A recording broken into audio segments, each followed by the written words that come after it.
제 남편이 진찰을 받았는데 암 말기랍니다. 사업을 하다가 사기를 당해서 쫄딱 다 망하게 됐습니다. 우리 아들이 많이 힘들어했는데 얼마 전에 가출을 했습니다. 제가 목회를 하면서 교인들에게 들었던 이야기들입니다.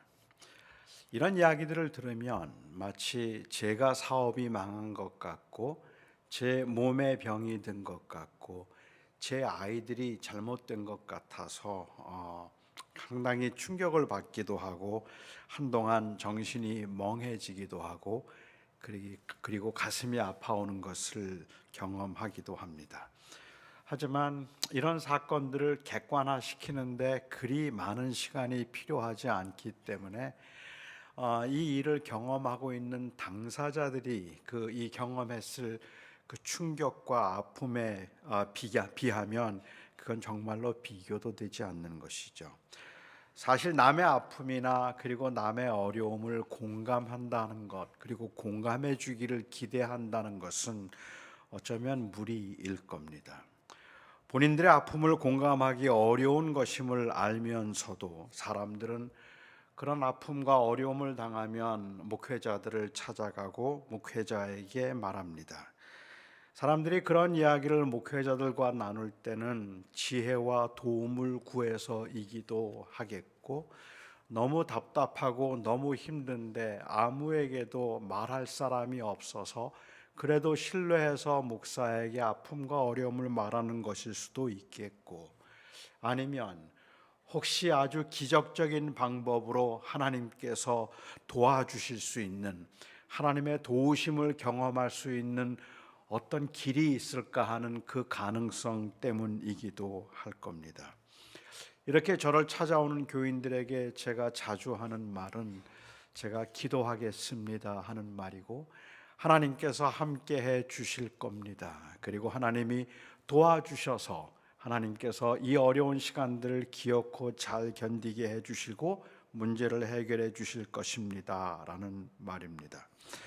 하지만 저는 제가 그런 말을 하면서도 하나님이 함께 해 주실 겁니다, 제가 기도하겠습니다, 괜찮아질 겁니다라는 이 말이 고난의 현실에 있는 사람들에게 정말 위로가 될까 하는 생각보다 오히려 그냥 목회자들이 할 수 있는 인사말 정도로 그렇게 여겨지지는 않을까라는 그러한 생각을 할 때가 더 많았습니다. 교회 나온 지 얼마 안 된 분이셨는데요, 이제 막 믿음 생활을 시작하려고 하셨던 분인데 직장에서 레이오프를 당했습니다.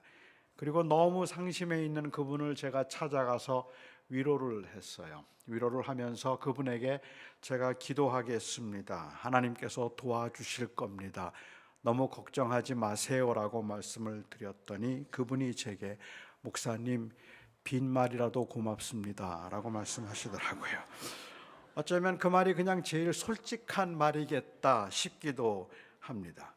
그래서 저는 사실 목회를 하면서 이러한 위로의 말도 도움이 되기는 하겠지만 이런 위로의 말보다 제가 조금 더 실제적인 도움을 줄 수 있다면 좋겠다는 생각이 들 만큼 어렵고 절망적인 상황에 있는 교인들을 많이 보았습니다. 가출한 아들의 행방을 금방 알아내어서 알려줄 수 있다든지, 사기당한 것을 배상받을 수 있는 어떤 길을 알려준다든지, 아니면은 제가 실제적인 도움이 될 수 있도록 행동할 수 있다면 저를 찾아온 분들에게 정말 큰 힘이 되겠다 싶은 그러한 경우들 말이죠. 배고파서 찾아온 사람에게 저도 돈이 없어서 어느 중국집 뷔페가 제일 저렴한 집인가를 알려주는 정도라면 왠지 그건 좀 공허하다는 말입니다.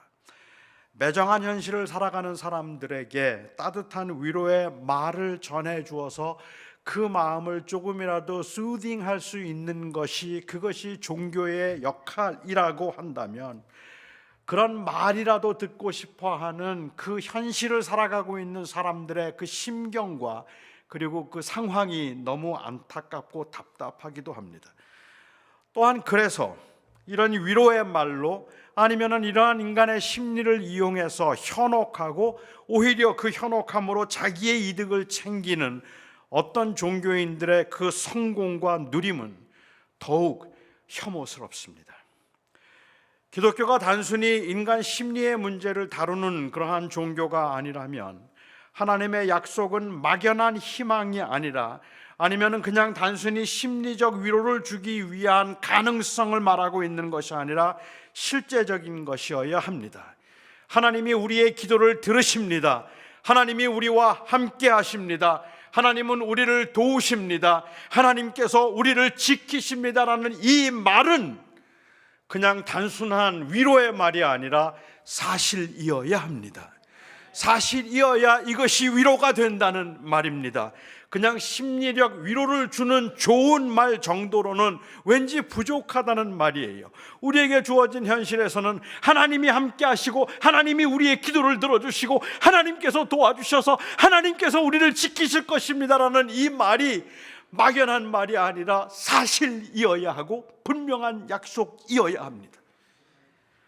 그것이 사실임을 우리는 믿지만 하나님의 약속이기 때문에 신실하신 하나님께서는 이 약속들을 지켜주실 것임을 믿지만 현실에서는 그런 일들이 잘 나타나지 않으니까 우리의 현실에서는 여전히 고난과 그리고 다 그 고난과 아픔의 연속인 경우들이 너무 많기 때문에 저를 찾아오는 많은 교인들은 그 괴리를 해결하고 싶어 하는 거죠. 하나님의 약속은 있는데 그런데 왜 내 현실은 이렇게 버겁습니까? 나에게 문제가 있는 건가요? 내가 혹시 잘못 믿고 있는 건 아닌가요? 제가 기도가 부족해서 그런 겁니까? 회개를 해야 되는데 회개하지 않아서 제 안에 죄가 있어서 하나님이 들어주지 않으시는 걸까요? 내가 지금 이렇게 당하고 있는 고난의 현실들이 정말 하나님의 계획 가운데 있어서 하나님께서 이것을 통해서 하나님의 뜻을 이루실까요? 너무 답답한 가운데 하나님의 원하심과 계획이 거기에 있는가를 알고 싶어하는 교인들 참 많았습니다. 그래서 목회를 하는 동안 저에게는 주님의 약속이 과연 무엇일까 하는 것이 아주 깊은 고민의 자리였습니다. 주님께서 우리들에게 약속하신 것은 무엇이며 그리고 또한 주님의 그 약속의 말씀을 볼 때마다 왜 안 될까 보다 어쩌면 이 약속에 대한 오해가 꽤 많은 분들을 혼란스럽게 만들고 있는 것은 아닐까라는 생각을 했었습니다.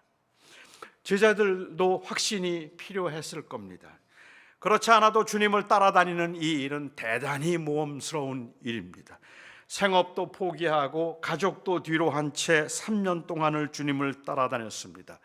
물론 수많은 사람들이 열광하는 현장에서 스팟라이트를 받는 쾌감도 경험했습니다. 병들어 괴로워하던 사람들을 고쳐주고 그 가족들이 마치 평생의 한이라도 푼 것처럼 통곡하며 기뻐하는 모습을 볼 때는 정말로 보람과 그리고 또한 그 희열도 경험했습니다. 하지만 미래가 보장되지 않은 상태에서 누리는 인기와 관심은 그들을 불안하고 외롭게 만들기에 충분한 것이었어요. 아무런 안전도 보장되지 못한 그 길을 걸어간다는 건 참 외로운 일이기 때문입니다. 잘 곳도 마땅하지 않고 먹을 것도 확실하지 않아서 그냥 정처 없이 다니면서 경험했던 육체의 피곤함도 힘이 들었지만 환호하는 사람들 못지않게 대적하는 사람들이 많아서 그 사람들의 살벌한 눈길이 항상 그들 주변에 있었고 언제 어떤 일을 당할지 모른다는 불안함, 지금은 이렇게 지내고 있지만 언제 어떤 위협과 그리고 또한 그 어떠한 이 어려운 가운데 처하게 될지 모른다는 그 불안과 두려움의 긴장은 정신적으로도 그들을 말할 수 없이 피곤하게 만들었을 겁니다. 사람들에게는 직감이라는 게 있잖아요.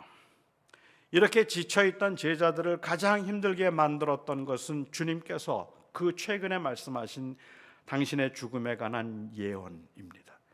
내가 이제 곧 죽을 거야. 곧 죽게 될 거고 고난을 당하게 될 것이라는 말씀을 여러 번 하실 때마다 주님 그리 말씀하지 마옵소서. 그런 일은 절대로 일어나지 않을 겁니다라고 그렇게 만류하고 또한 그런 일이 없을 거라고 생각하지만 왠지 주님께서 말씀하시는데 주님과 함께 했던 이 시간들이 결국은 실패가 되겠구나 하는 생각을 했을 겁니다. 그래서 두려웠어요. 이렇게 제자들이 느끼고 있던 불안과 그리고 그 근심을 주님께서 아셨습니다. 그리고 주님이 말씀하십니다. 14장 첫 절에 하신 말씀, 너희는 도무지 근심하지 말라. 하나님을 믿으니 또한 나를 믿으라 말씀하셨습니다. 14장에 나오는 주님께서 말씀하신 첫 번째 위로의 말씀, 약속의 말씀입니다. 너희는 도무지 근심하지 말라. 하나님을 믿으니 또한 나를 믿으라. 주님께서 말씀하셨지만 이 말이 제자들에게 그렇게 위로가 되지는 않았나 봅니다. 빌립이 말합니다. 주님, 아버지를 보여주소서. 그리하면 족하겠나이다. 아버지를 보여주시옵소서. 그리하면 족하겠나이다. 아버지를 보여달라고요. 생각하기에 따라서는 엄청 섭섭한 말 아닙니까? 3년 동안 주님께서 그들과 함께 하셨던 주님께서 지금 하시는 말씀보다는 천사가 나타나서 그 말을 해주면 위로가 되겠다는 말을 하고 있는 거잖아요. 3년 동안 주님과 함께 다니면서 그가 사랑하고 그들과 함께 했던 주님께서 도무지 근심하지 말라 말씀하시지만 주님 그렇게 말씀하시는 것보다 하늘로부터 하나님의 음성을 직접 들려주셔서 우리와 함께 하실 것임을 확인시켜 주십시오. 그러면 족하겠나이다. 그 의미처럼 들리잖아요. 아버지 좀 보여주세요. 여러분도 그런 답답한 상황 없으신가요? 여러분들에게 처한 상황에서 여러분도 답답할 때 하나님을 보고 싶지 않으세요? 여러분도 답답할 때 하나님의 음성을 듣고 싶지 않으십니까? 기적을 경험하고 싶지 않으십니까? 하나님의 약속, 그 앞서간 선배들을 통하여서 그리고 믿음의 선배들이 약속했던 그 말씀을 상기시켜주는 말씀들이 우리 안에 있기는 하지만 이것들을 우리는 사실로 믿고 있기는 하지만 하나님 기적 한 번만 보여주세요. 그러면 족하겠나이다. 그런 심정이 우리에게도 있지 않겠습니까? 보고 믿는 자보다는 보지 못하고 믿는 자가 더 복되다고 말씀하시고 믿음은 바라는 것들의 증거요 보이지 않는 것, 믿음은 바라는 것들의 실상이요 보이지 않는 것들의 증거라고 말씀을 하시는데, 그런데 우리는 그 약속의 말씀을 믿고 살아가고 있지만 내가 지금 현재 처해 있는 상황에서 내가 하고 있는 일이 정말 제대로 하고 있는 일인지 바로 서 있는 것인지 잘 모르기 때문에 하나님 한 번만 하나님 보여주세요. 그러면 제가 견딜 수 있겠나이다. 그 심정 여러분 이해가 되십니까? 빌립의 솔직한 고백이죠. 주님은 이 고백을 책망하지는 않으셨지만 그렇지만 마음이 많이 아프셨을 겁니다. 주님이 빌립에게 대답하셨어요. 빌립아, 내가 이렇게 오랫동안 너와 함께 있었는데 너는 아직도 나를 모르느냐? 아버지께서 내 안에 계셔서 지금까지 내가 한 일이 다 아버지가 한 일이고 지금까지 내가 한 말들이 다 아버지가 하신 말인데 지금 아버지를 보여달라고 하느냐? 주님께서 말씀하셨습니다. 그리고는 주님께서 두 번째 약속을 통해서 제자들을 위로하셨습니다. 나를 믿는 자는 내가 지금 하는 일도 할 것이요 저보다 더 큰 일도 하리라. 나를 믿는 자는 나의 하는 일을 저도 할 것이요 또한 이보다 더 큰 일들도 하리라. 여러분은 이 약속을 믿으십니까?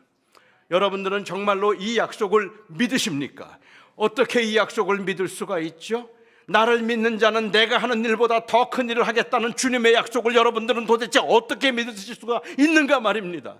주님께서는 병자들을 고치셨습니다. 주님께서는 죽은 자를 살리셨습니다. 주님께서는 물을 포도주로 만드셨습니다. 주님께서는 물 위를 걸으시고 주님께서는 바다를 잠잠케 하셨고 주님께서는 또한 죽은 사람을 살릴 뿐만 아니라 보리떡 5개와 물고기 2마리로 5,000명을 먹이기도 하셨습니다. 이 엄청난 기적과 이 놀라운 역사들을 이루신 주님, 그 주님을 믿고 있는 우리들의 현재의 모습은 어떤데요?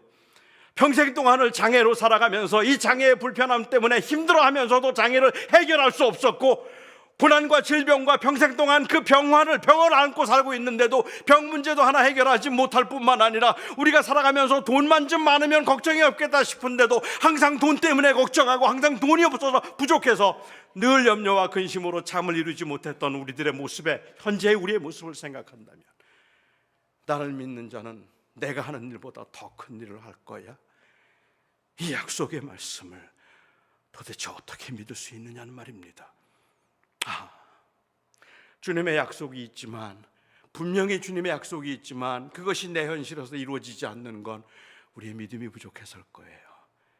우리가 많이 기도하지 않아서일 거예요.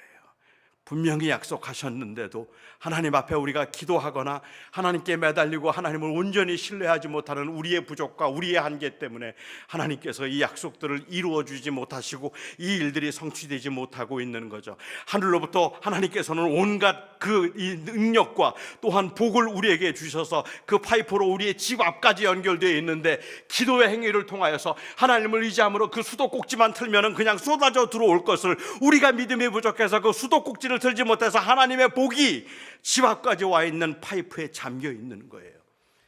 믿음으로 기도하면 병 나요. 믿음으로 기도하면 무슨 문제든지 해결되고, 하나님 앞에 기도하고 간구하면 하나님이 약속하신 것처럼 예수님이 하신 것보다 더 큰 기적을 이루고, 예수님이 하신 것보다 더 놀라운 역사들을 이루고, 예수님보다 더 위대한 일들을 할 수 있을 거예요. 정말 그런가요? 정말 그렇게 할 수 있는 걸까요? 사실 답답한 현실에서 허공을 치는 것 듯한 이 약속의 답답함에 뭔가를 보아야 믿을 것 같아서 차라리 내 믿음 없음을 탓하는 것이 오히려 더 낫겠다는 생각이 드는 그 심정 충분히 이해할 수 있습니다만은, 주님께서 말씀하신 이 주님의 약속은 우리의 소원 성취에 대한 보장이 아닙니다. 우리가 원하는 것들을 이룰 수 있는 방법이나 비결을 가르쳐 주신 것이 아닙니다. 우리는 우선 여기서 확인해야 할 것이 있습니다. 주님께서 말씀하신 이 더 큰 일이란 과연 무엇일까요? 내가 한 일보다 너희가 더 큰 일을 하리라고 말씀하셨던 더 큰 일, 이것은 기적 행함을 통한 문제 해결이 아닙니다. 오히려 여기서 더 큰 일이란 바로 믿는 자들, 제자들을 통하여서 이루실 천국의 확장입니다. 하나님 나라를 확장시키고 하나님의 나라를 온 세상에 드러내는 그 일을 이제 너희가 하리라고 말씀하시는 겁니다. 더 큰 일이란 제자들이 세상에서 성공적이고 풍요로운 삶을 사는 것만을 의미하지 않습니다. 물론 그래서 못 살아야 한다는 이야기를 하고 있는 건 아닙니다. 다만 제가 말씀드린 것은 우리가 비록 부족하고 연약하고 세상에서는 초라해 보이는 삶을 산다 할지라도 하나님께서 그 삶을 통하여서 하나님의 나라를 이루어 가시고, 우리는 비록 하나님께서 어떻게 하나님의 뜻을 이루어가고 계시는지 알지 못하지만 내 인생이 하나님의 손안에 사로잡혀 있어서 하나님의 그 신실하심으로 하나님의 뜻을 이루어가고 계시다는 그 믿음의 확신을 가지고 우리가 이 세상을 살아가고 있다면 그 인생이 소중하다는 말입니다. 그 인생이 가치 있는 삶이라는 말씀을 드리고 있는 겁니다. 하나님의 손안에서 하나님께 쓰임받고 있어서 하나님의 나라를 이루는 일에 내 인생이 쓰임받고 있다는 확신이 우리에게 있다면, 내가 얼마나 잘 살고 얼마나 풍요롭게 사는가 보다 훨씬 더 의미 있는 일입니다. 아버지를 보여달라는 빌립에게, 그리고 그 제자들에게 더 큰 고난과 그리고 더 많은 어려움이 있을지라도 그 길이 하나님의 뜻을 이룸으로 충분히 가치 있고 의미 있는 일이 될 것이라고 주님께서 약속하신 것이라고 보는 게 맞습니다. 주님께서 하신 세 번째 약속, 위로의 말씀은 13절에 나옵니다. 너희가 무엇이든지 내 이름으로 내게 구하면 내가 시행하리라. 기도하면 다 주겠다는 말씀입니다. 기도할 때에 예수님의 이름으로만 구하면 다 주겠다는 말씀입니다. 그러니까는 이 말씀도 저는 제가 지금까지 설명드린 그 문맥적 상황에서 이해가 되어야 한다고 생각해요. 다시 말하면 무엇이든지 내 이름으로 구하면 다 주리라, 다른 이름으로 말고 그냥 In my name if you ask I'll give you anything, 네가 구하는 것은 내가 무엇이든지 너에게 다 주겠다고 하는 그러한 이 세상에서 문제 해결받는 비결을 말하고 있는 게 아니라는 말입니다. 저는 이 기도에는 신앙인의 인격과 그리고 또한 진정한 회심이 걸려 있다고 생각합니다. 왜냐하면 우리는 주님의 이름으로 구하는 것이고 주님의 이름으로는 구할 수 없는 것들이 세상에 있기 때문입니다. 내 이름으로 구하라는 이야기는 문제 해결을 받기 위한 비결과 노하우를 말하고 있는 것이 아니라 바로 우리의 그 기도 가운데 예수 그리스도의 인격과 예수 그리스도의 성품이 그 안에 달려 있어야 한다는 말을 하고 있는 겁니다. 제임스 보이스 목사님은 그의 책에서 랄프 카이퍼라고 하는 분이 인용한 글을 소개한 적이 있습니다. 칼러니 오브 머시라고 하는 구제기관이 있었습니다. 주로 알코올 중독자들을 구제하는 선교 기관이었는데 이 칼러니 오브 머시가 있는 그 지역에서는 상당한 영향력을 가지고 있던 구제기관이었다고 합니다. 이 구제기관을 창설한 사람이 윌리엄 로스라고 하는 사람입니다. 그 사람의 그 헌신적인 수고와 그리고 그 사역 때문에 그 주변에 있는 사람들은 윌리엄 로스를 존경했고 그리고 또한 그를 신뢰했습니다. 그 기관에서는 술로 인생을 망친 사람들에게 예수 그리스도의 복음을 증거하고 예수 그리스도의 이름으로 그들을 치유할 수 있도록 말씀으로 양육하는 그러한 사역을 감당하고 있었습니다. 그런데 그 책에서 이런 이야기를 해요. 어떤 사람이 가령 그 기관의 그 까다로운 규제와 그리고 그 제재가 너무 싫어서 도망을 쳤다고 한번 가정해 보자는 겁니다. 그는 술이 너무 마시고 싶었습니다. 술이 너무 고팠어요. 그래서 그가 그 동네에 있는 바를 찾아갔습니다. 그리고는 돈이 없었던 그가 그 바텐더에게 이야기를 합니다.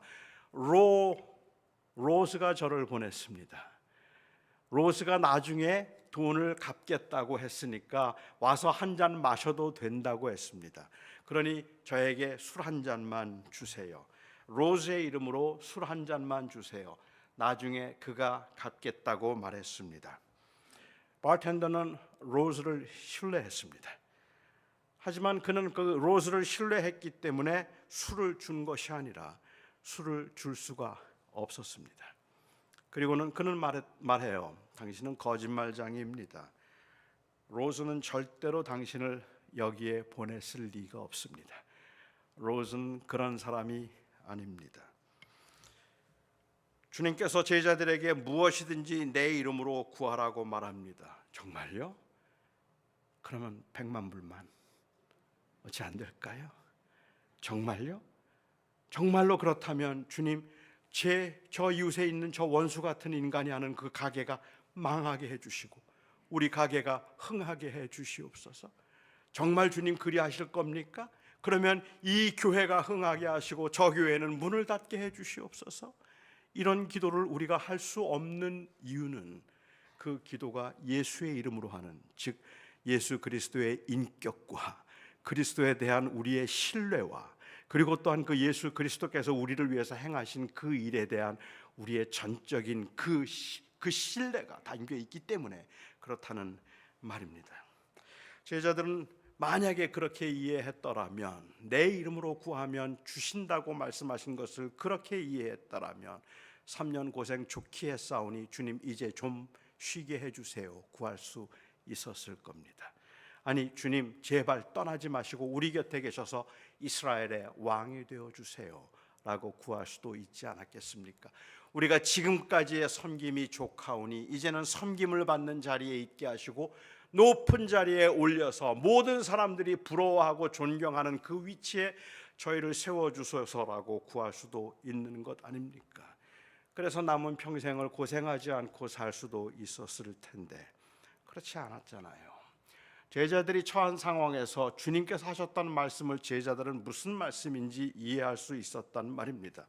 정말로 중요한 것은 나의 문제가 해결되고 그래서 형통하고 안락한 삶을 사는 것보다 주님께 붙들려 주님의 뜻을 이루며 살아가는 삶에 더 큰 의미와 가치를 둘 수 있을 만큼 우리가 진정으로 회심했는가 하는 것입니다.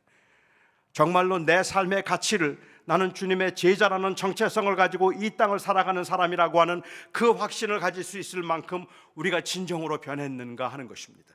예수의 이름으로 변했다고 말하지만, 은혜를 받았다고 말하지만, 궁극적으로는 내가 중심이 되어서 내가 어떻게 하면 이 세상에서 잘 되고 잘 살고 그리고 형통하고 세상 사람들이 부러워할 만한 위치에 갈 수 있을까 하는 것을 생각하면서 하나님의 도우심을 구하고 있는 그 모습이 세상 사람들이 보기에는 왠지 이거는 진정한 복음과 인생의 삶, 생명의 가치를 드러내지 않는 것처럼 보일 수도 있었다는 말입니다. 최근에 이 무신론자로 유명한 필 주커맨이라고 하는 분이 종교 없는 사회라는 책을 썼어요. 사회학자인 그가, 이 주커맨이 그 쓴 책에서 재미있는 도전을 합니다. 예수 믿는 사람들은 예수의 이름과 하나님의 능력으로 그들이 부자가 되고 형통해서 안락한 삶을 살 수 있을 것이라고 주장한다. 그리고 나 무신론자는 하나님을 믿지 아니하므로 내가 어떻게 부자가 되고 어떻게 형통한 삶을 사는지 세상 사람들에게 보여주어서 하나님 없음을 증거하겠다라고 말했습니다. 그런데 그의 말은 틀렸습니다. 우리 주님의 제자들은 그가 말하는 그것을 추구하는 사람들이 아닙니다. 우리 하나님의 사람들은 이 세상에서 어떻게 살든지 주님께 쓰임받는 사람이 되고 싶은 겁니다. 주님께 붙들려서 내 삶이 하나님의 영광과 하나님의 나라를 확장하는 그 일에 사용될 수 있다면, 비록 내가 어디에 사용되고 있는지 잘 몰라도 하나님의 손안에 잡혀 있다는 것만 확신할 수 있다면 저는 괜찮습니다 라는 그 고백이 저와 여러분의 고백이기 때문에 그렇습니다.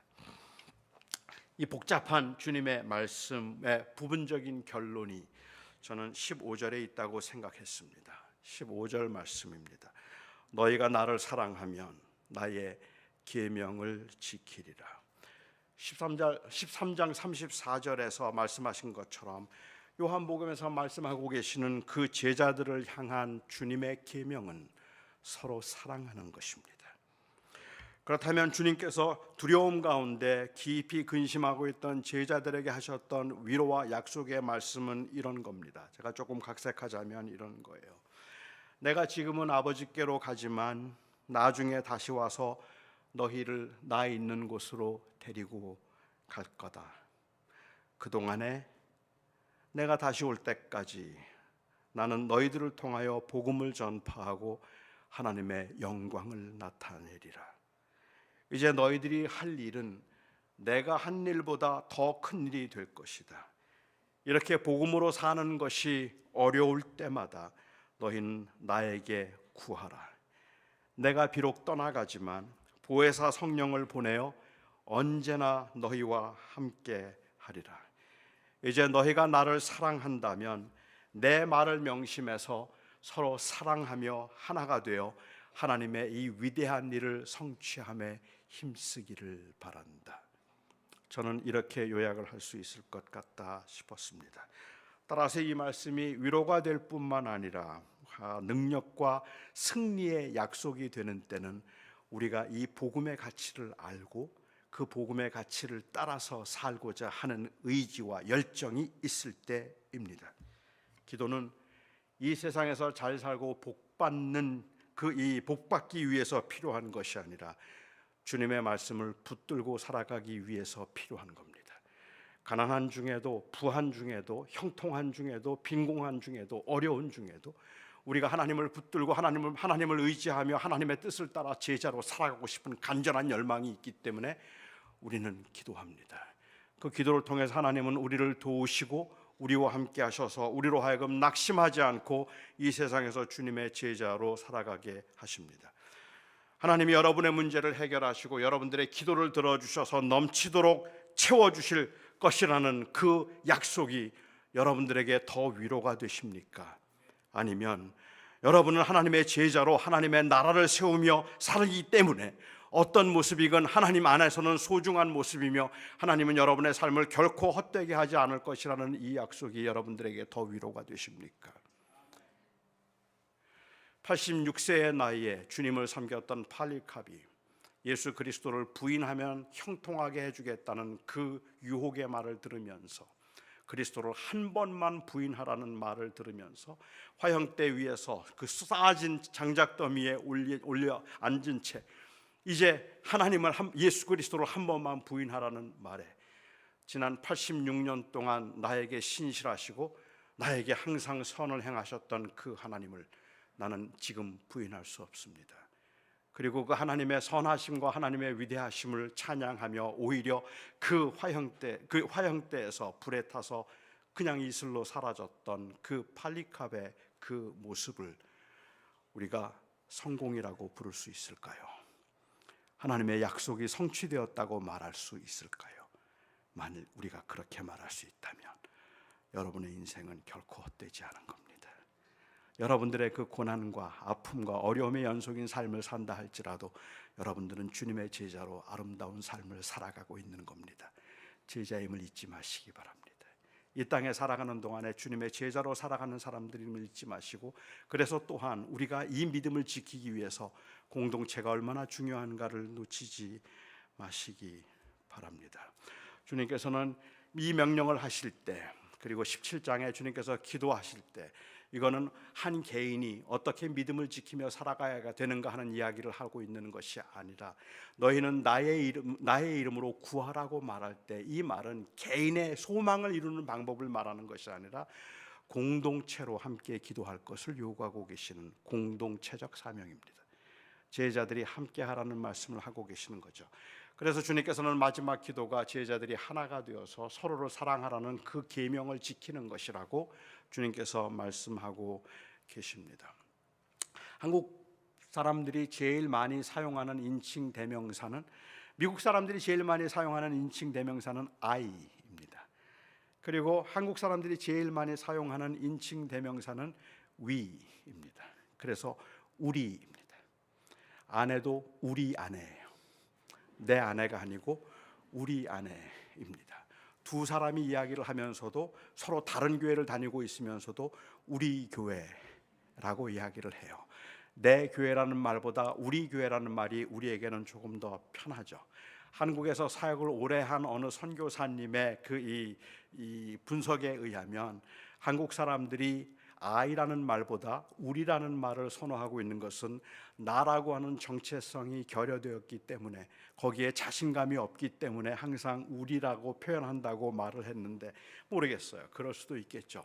하지만 제가 생각하는 우리 한국 사람들이 우리라는 그 말을 많이 쓰고 있는 이유는 말하는 사람과의 공감대를 만들기 위해서입니다. 다시 말하면 함께 대화 나누는 사람들과의 일체감을 이루기 위한 그 하나됨에 대한 관심 때문에 그런 거죠. 그러니까 우리 아내, 우리 남편이라고 말을 하는 그 이유는 우리가 지금 같은 이야기를 하고 있다는 일종의 일체감을 말하기 위해서라고 저는 생각해요. 그만큼 우리는 하나됨의 중요성을 알고 있는데도 사실은 우리는 하나됨에서 그렇게 익숙하지는 않습니다. 저는 그것도 주님의 말씀에 대한 잘못된 이해 때문이 아닐까라는 생각을 하게 되죠. 주님이 말씀하실 때, 주님께서 기도하실 때 우리가 하나 된 것 같이 저들도 하나 되게 하여 주소서라고 그렇게 기도합니다. 이거는 엄청난 요구입니다. 성부와 성자와 성령이 하나 되신 것처럼 저들도 하나가 되게 하여 주시옵소서. 만일 이것이 단순히 존재적 일체감을 의미하는 것이라면 정말로 그 존재적 일체감을 지키기 위해서는 예수님께서 하늘을 떠나서 이 땅에 오시면 안 되는 거예요. 그냥 거기 계셨어야지. 그런데 하나님, 성부 하나님을 떠나서 우리와 하나가 되고자 하셨던 이 일은 오히려 일체감을 깨뜨릴 수도 있는 일인 거죠. 하지만 주님께서 성부와 성자와 성령이 하나 된 것 같이 도저히 따라갈 수 없는 신비적 연합을 의미하는 이 삼위일체 하나님이 하나 되신 것 같이 저들도 하나가 되게 해달라고 기도하신 것은 그러한 존재적 일체감을 얘기하고 있는 것이 아니라 사명적 일체감을 이야기하고 있는 겁니다.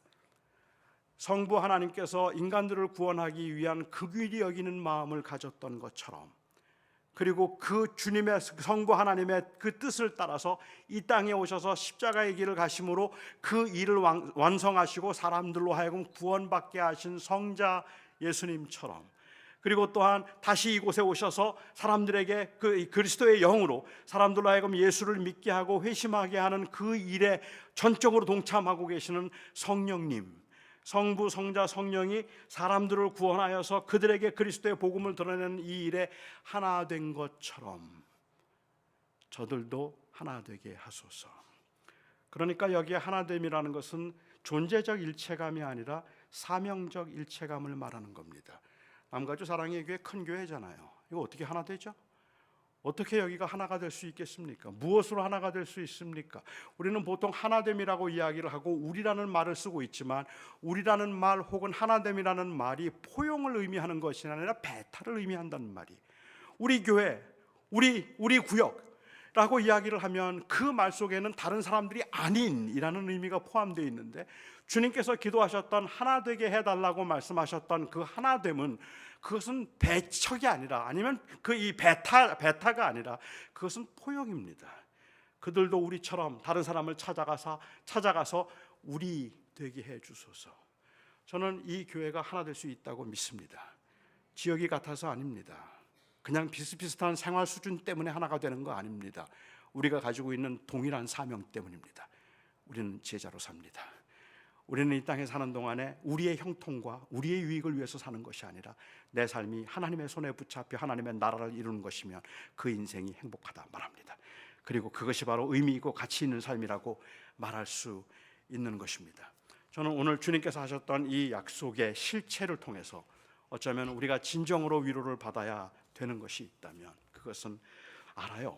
얼마나 어려운지 알기 때문에 저는 사실은 목회를 하면서도 하나님이 제발 우리 교인들 좀 도와주셔서 문제 해결해 주셨으면 좋겠고 암 빨리 나았으면 좋겠다는 마음이 너무 간절했어요. 지금도 마찬가지입니다. 물론 그것이 너무 힘드니까 그것만 해결돼도 괜찮을 것 같죠. 하지만 궁극적으로 우리가 소망하고 있는 것은, 제자들이 이 땅을 살아가면서 궁극적으로 원하고 있는 것은 조금 더 편안하고 안락한 삶이 아니라 우리가 궁극적으로 바라는 것은 주님께 붙잡힌 삶입니다. 하나님, 내 삶을 통해서 하나님의 나라와 뜻을 이루어 주시옵소서. 그 소망 때문에 우리는 오늘도 이곳에 모여 있고, 또한 그래서 우리는 함께 예배하며 서로를 격려하는 것입니다. 기도하겠습니다.